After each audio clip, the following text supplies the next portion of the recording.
house, motherfucker. As long as I can remember, she'd be bringing men up to the house. My daddy was there too, but it didn't matter nothing to her.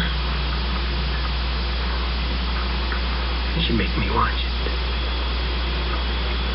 It's creepy. She beat me too, a lot. She beat me when I wouldn't watch it.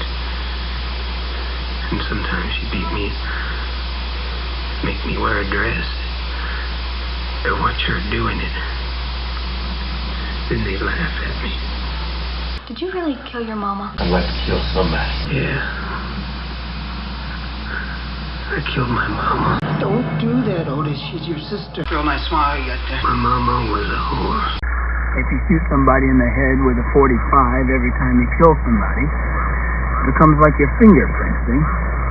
But if you strangle one and stab another, and when you cut up, when you don't, then police don't know what to do. They think you're four different people. What they really are. What makes their job so much easier is a pattern. What they call a modus operandi.